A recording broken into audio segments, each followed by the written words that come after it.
Bom dia, voltamos aqui ainda tratando de amplitude com base no artigo 1º da 86693. Então definimos na aula passada, no finalzinho, a questão da incidência da lei no que toca a empresas públicas, sociedades de economia mista, subsidiárias e controladas, volto aqui porque cai muito em prova, exploradoras de atividade econômica. E aí então, que, na essência, estão sujeitas à lei enquanto não editada a legislação específica definida no 173 primeiro da Constituição, exceto a nobríssima Petrobras, que está sujeita ao processo licitatório simplificado, regulamentado no Decreto Federal 274598. Seguindo aqui, nós temos os Serviços Sociais Autônomos, os SSA. Pois bem, como é que funciona a matéria? Os serviços sociais autônomos são entidades paraestatais. O que são entidades paraestatais? Também chamadas entidades do terceiro setor. Entidades paraestatais são pessoas jurídicas de direito privado instituídas por particulares para, sem fins lucrativos, prestar alguma atividade de interesse da coletividade. Genericamente falando, essas são as paraestatais. Na essência, são entidades da iniciativa privada sem fins lucrativos. Então, se vier uma questão genérica para vocês, as entidades paraestatais não estão sujeitas a 86693.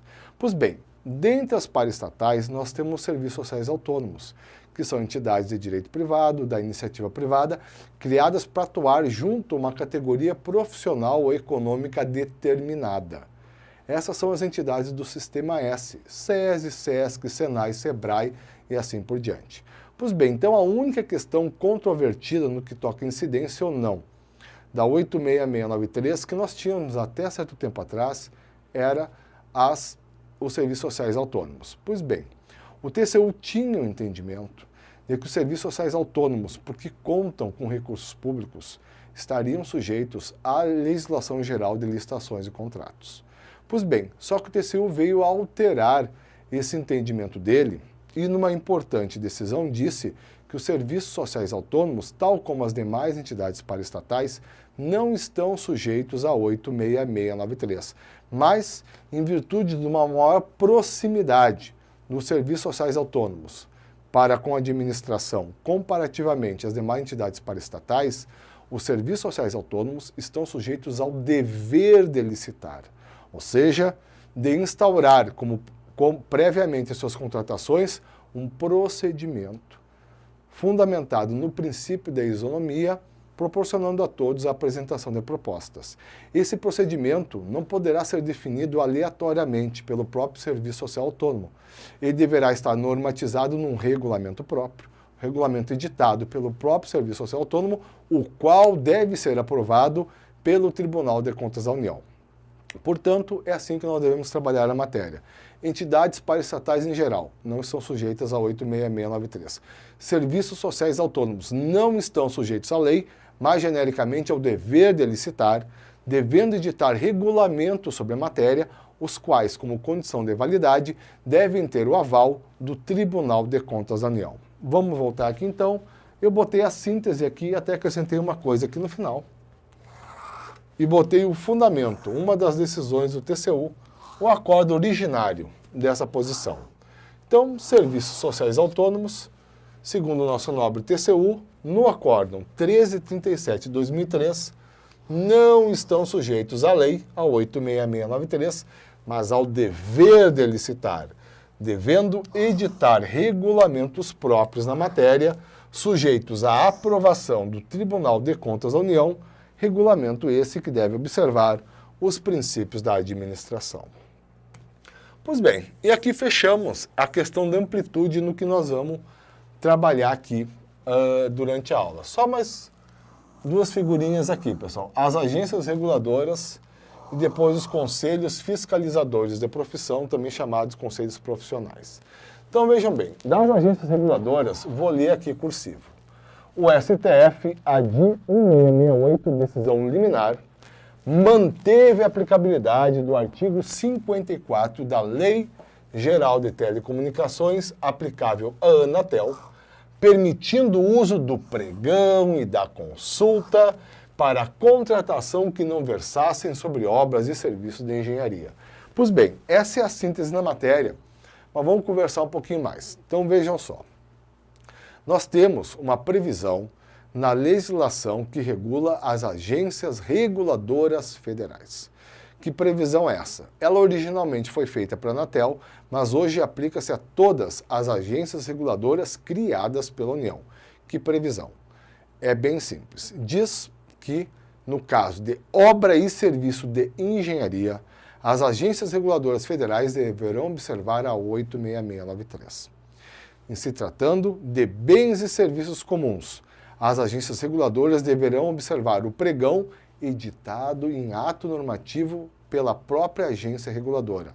E nas demais hipóteses, as agências reguladoras federais deverão usar a consulta, que será uma sétima modalidade de licitação regulada pela própria agência reguladora. Pois bem, então, fechando a matéria, como é que nós trabalhamos?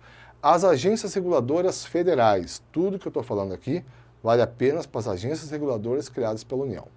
As agências reguladoras federais, no que toca a obras e serviços de engenharia, estão sujeitas tranquilamente a 86693. Para a aquisição, ponto 2, para a aquisição de bens e serviços comuns, elas deverão usar o pregão, mas não o pregão segundo as disposições da 10.520 de 2002, que a gente vai analisar aqui na sequência dessa lei, e sim o pregão seguindo as disposições de atos normativos editados pela própria agência reguladora. E fechando, ponto 3, nas demais hipóteses, ou seja, quando não estamos perante obras e serviços de engenharia, nem aquisição de bens e serviços comuns. Em todas as demais hipóteses, as agências reguladoras federais deverão utilizar a consulta. A consulta é uma sétima modalidade de licitação, incidente apenas, portanto, para as agências reguladoras federais, não prevista em nenhum momento na Lei 86693. E o STF, estou voltando aqui para a lousa então, o que ele fez nessa oportunidade, liminarmente, mas ainda se mantém em vigor a decisão liminar, é considerar válido o uso tanto do pregão como da consulta nos termos definidos no artigo 54 da legislação, não só a Anatel, vou completar aqui, mas a todas as agências reguladoras federais. Pois bem, e fechando aqui, pessoal, nós temos os conselhos profissionais, os conselhos fiscalizadores da profissão, como o CREA, os CRMs, a OAB. Pois bem, lendo cursivo aqui a síntese, ó. Todos se sujeitam à lei, pela sua condição de autarquias, salvo a famigerada Ordem dos Advogados do Brasil, tida como serviço público independente. Então vejam só, pessoal, o que aconteceu foi o seguinte. Pois bem, até pouco tempo atrás, se entendia que todos os conselhos fiscalizadores da profissão eram entidades de natureza autárquica, ou seja, pessoas jurídicas de direito público interno, criadas para exercer uma atividade típica de Estado, Bacen, INSS e, entre outros tantos exemplos, os conselhos fiscalizadores da profissão. Mas o STF, pelos motivos alegados na decisão, numa decisão, vamos assim dizer, que foi bastante corporativa, ele definiu que a nossa OAB, vamos assim dizer, é chique-paca. Ela pode tudo, não deve nada. Que a OAB é um serviço público independente, não integrante da estrutura formal da administração, motivo pelo qual, entre outras benesses, não está sujeita, a nossa OAB, à regra do concurso público, não está sujeita à fiscalização do Tribunal de Contas da União e aí também não precisa seguir a 86693. Então, feliz ou infelizmente, é assim que a matéria deve ser tratada para fins de prova. Os conselhos profissionais, genericamente falando, estão sim sujeitos a 86693 porque são autarquias. A OAB não é uma autarquia. É um serviço público independente, uma entidade não integrante da administração e, portanto, não está sujeita a 86693. Pois bem, com isso, vamos voltar aqui para a lousa e vamos seguir adiante aqui na matéria. Fechamos então o nosso artigo 1º, vamos aqui para o nosso artigo 2º.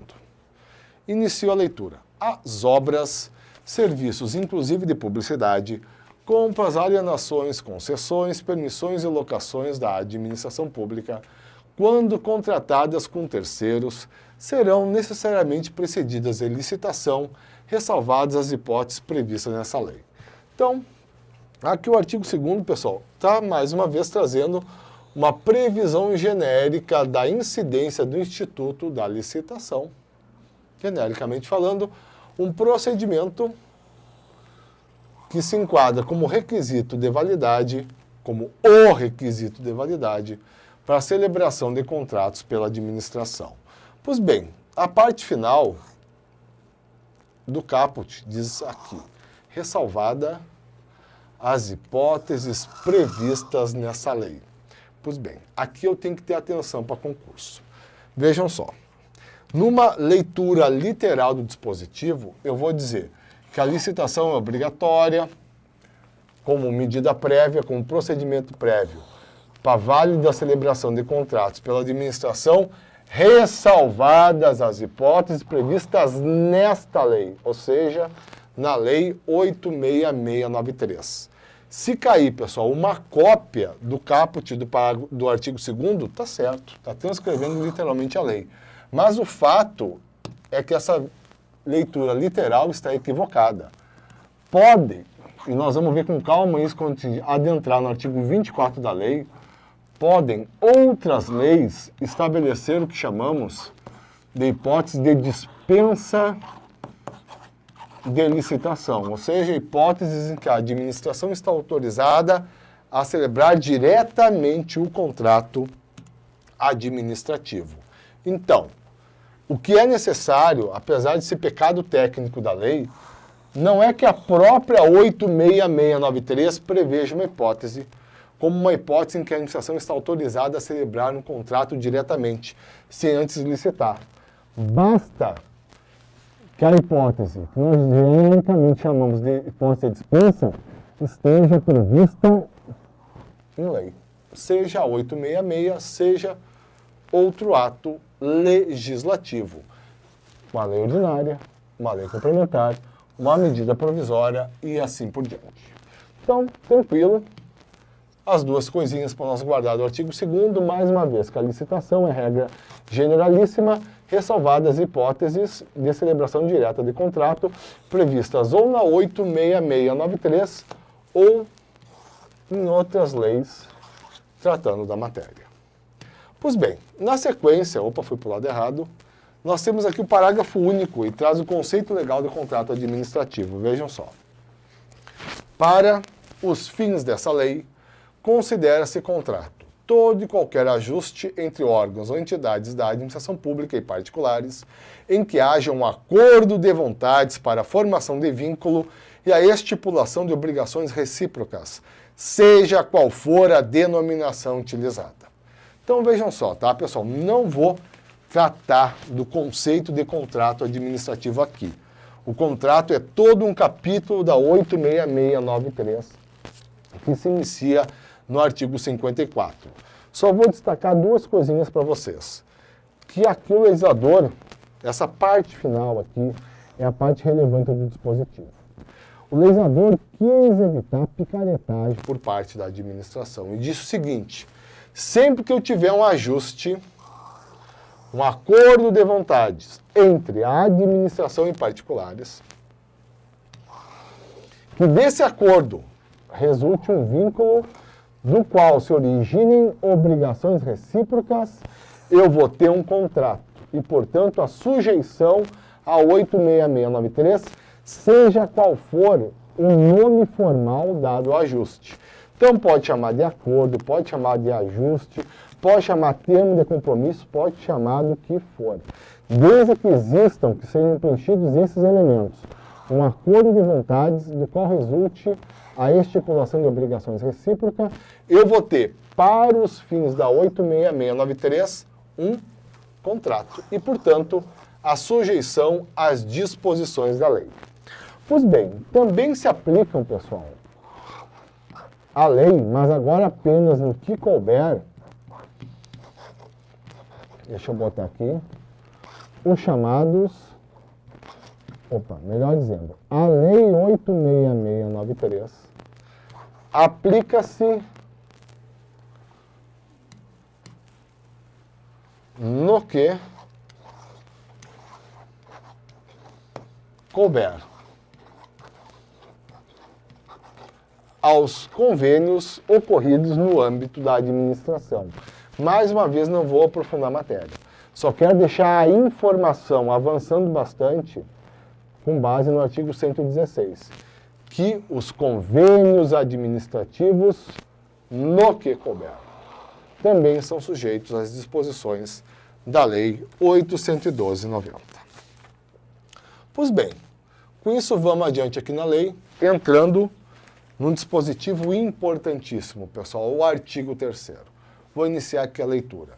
A licitação destina-se a garantir a observância do princípio constitucional da isonomia, a seleção da proposta mais vantajosa para a administração e a promoção do desenvolvimento nacional sustentável, e será processada e julgada em estrita conformidade com os princípios básicos da legalidade, da impessoalidade, da moralidade, da igualdade, da publicidade, da probidade administrativa, da vinculação ao instrumento convocatório, do julgamento objetivo e dos que lhe são correlatos. Redação dada pela Lei número 12349 de 2010. Vamos aqui então, retornando apenas para a lousa. Pessoal, dá para passar 2 dias inteiros só falando aqui do caput do artigo 3º. Vejam só, ele, num rol de natureza exemplificativa, cita os principais princípios que regularão o nosso procedimento de licitação. Então eu vou proceder a leitura aqui novamente, destacando os pontos mais relevantes. Até vou iniciar pelo final, tá, pessoal? Vocês sabem que a alteração legislativa é questão certa para concurso. O que fez a Lei 12349 de 2010 na redação do caput do 3º? Vamos lá. Inicia aqui, a licitação destina-se a garantir a observância do princípio constitucional da isonomia, a seleção da proposta mais vantajosa para a administração e a promoção do desenvolvimento nacional sustentável. Paramos aqui.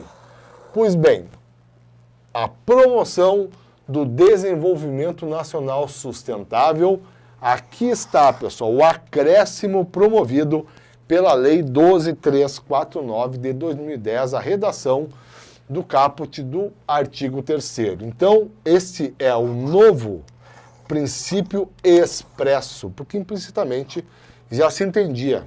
Não, vamos assim, com esse vigor, como está previsto hoje, mas que sem dúvida, né, pessoal? O desenvolvimento nacional sustentável, por força do artigo 225 da Constituição Federal, também deveria ser um dos objetivos do procedimento de licitação. Hoje, de qualquer modo, eu tenho um novo princípio expresso para o procedimento de licitação, promoção do desenvolvimento nacional sustentável. Pois bem, esse princípio, e isso é questão de prova, ele é então um princípio fundamental hoje do procedimento de licitação. Quais são os outros 2 princípios? O princípio da isonomia e o princípio da competitividade, que nós vamos analisar em diversos dispositivos aqui da lei. Então, olhem só, o princípio da competitividade, ele não tem a sua previsão expressa na 86693. Não tem um dispositivo que literalmente fale princípio da competitividade, mas ele está íncito, está implícito aqui no segundo objetivo definido nessa parte inicial do 3º, que é a seleção da proposta mais vantajosa para a administração. Então, pessoal, nas questões de prova, quais são os 3 hoje, em virtude da Lei 12349 de 2010, quais são os 3 princípios fundamentais do procedimento de licitação? Primeiro, o princípio... Opa!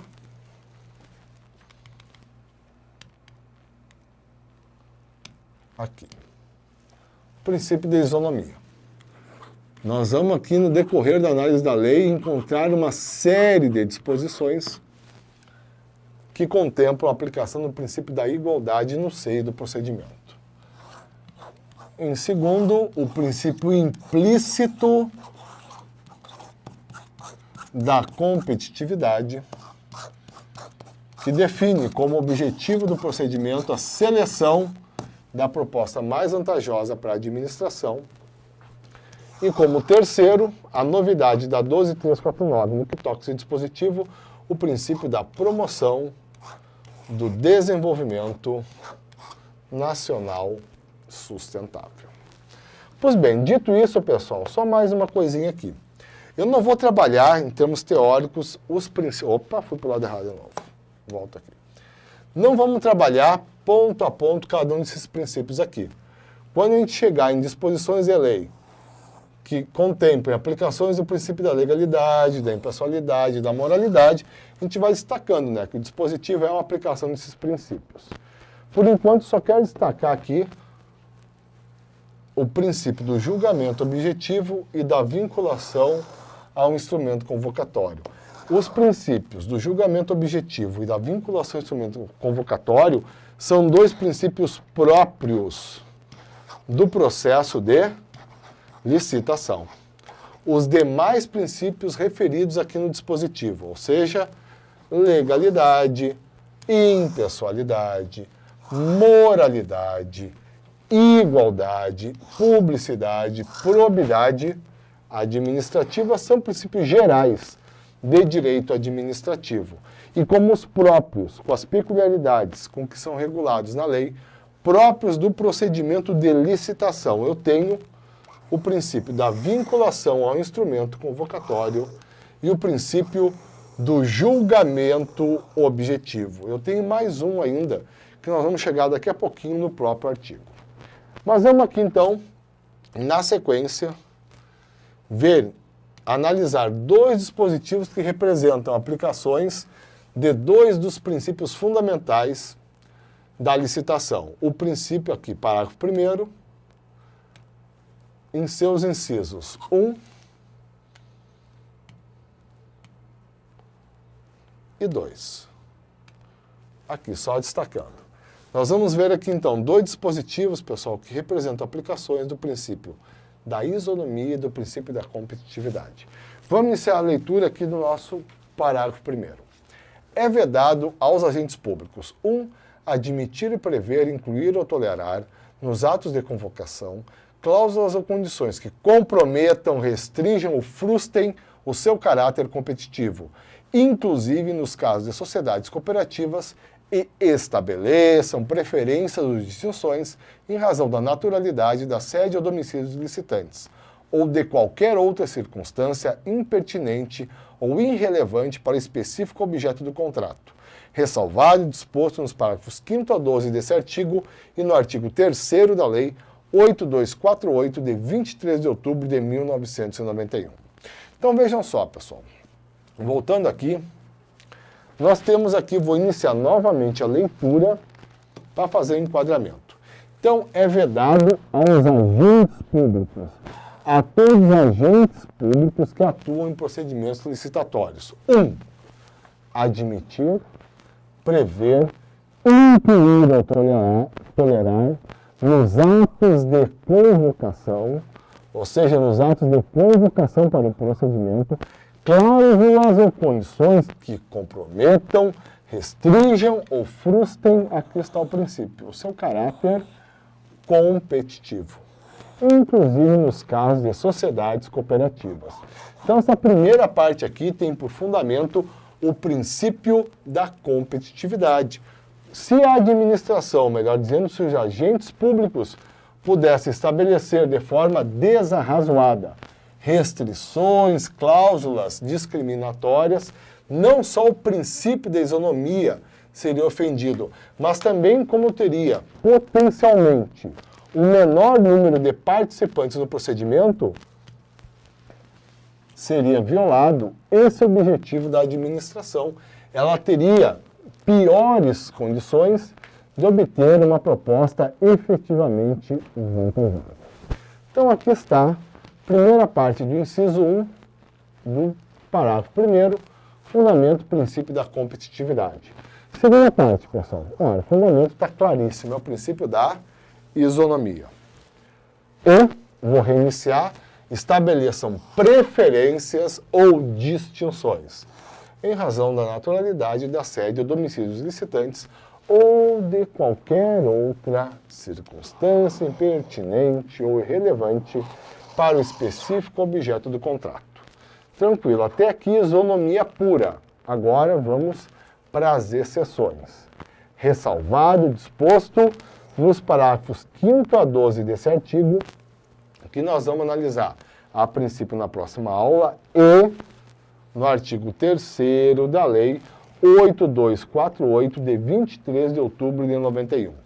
Então, eu tenho aqui um mandamento geral, que essa proibição do estabelecimento de qualquer preferência ou distinção que seja impertinente e relevante em virtude do objetivo da administração do procedimento. Ressalvado, aqui estão as exceções, o disposto nos parágrafos 5º a 12 do próprio 3º, que nós vamos ver. Então, na próxima aula, e o disposto aqui no artigo 3º da 8248 de 91. Esse artigo 3º eu destaquei aqui. O que ele nos diz? Vamos aqui. Artigo 3º da Lei 8248, de 23 de outubro de 1991. Os órgãos e entidades da administração pública federal, direta ou indireta, as fundações instituídas e mantidas pelo poder público e as demais organizações, sob o controle direto e indireto da União, darão preferência nas aquisições de bens e serviços de informática e automação, observada a seguinte ordem a: 1. Bens e serviços com tecnologia desenvolvida no país. 2. Bens e serviços produzidos de acordo com um processo produtivo básico, na forma a ser definida pelo Poder Executivo. Parágrafo 1º foi revogado. Parágrafo 2º. Para o exercício desta preferência, levar-se-ão em conta condições equivalentes de prazo de entrega, suporte de serviços, qualidade, padronização, compatibilidade e especificação de desempenho e preço. Parágrafo 3º. A aquisição de bens e serviços de informática e automação, considerados como bens e serviços comuns nos termos do parágrafo único do artigo 1º da Lei 10.520, de 17 de julho de 2002, poderá ser realizada na modalidade pregão, restrita às empresas que cumpram o processo produtivo básico nos termos dessa lei e da Lei 8387, de 30 de dezembro de 91. Então, voltando aqui, a síntese é a seguinte. Então, esse parágrafo 3º, tá, pessoal, que vamos considerar ele colocado em azul, que é uma continuação do dispositivo, se não pertence ao corpo da 86693. Então, esse parágrafo 3º só traz a previsão que é possível para a aquisição de bens e serviços de informática, quando comuns, e uso do pregão. Tranquilo. O que eu quero destacar mesmo, que eu aproveitei e deixei esse parágrafo 3º, é a hipótese de estabelecimento de preferências no que toca aos bens e serviços de informática e automação. Então, pessoal, todas as esferas da administração, não. Apenas na esfera federal. Toda a administração pública federal, olhem só, órgãos e entidades da administração federal, direta ou indireta. Tranquilo. Então, no âmbito da administração federal, deverá ser dada preferência no que toca às aquisições de bens e serviços de informática e automação ao quê? A bens e serviços com tecnologia desenvolvida aqui no Brasil e 2. A bens e serviços produzidos de acordo com o processo produtivo básico nos termos previstos na lei e definidos aqui, complementados em ato do Poder Executivo. Então, voltando aqui, essa é uma hipótese, então, que excepciona-se a isonomia pura, que é o tratamento idêntico, sendo válida a previsão de um tratamento preferencial diferenciado. Pois bem, paramos aqui, damos sequência na próxima aula, ainda aqui dentro do artigo 3º da lei. Obrigado a todos e até lá.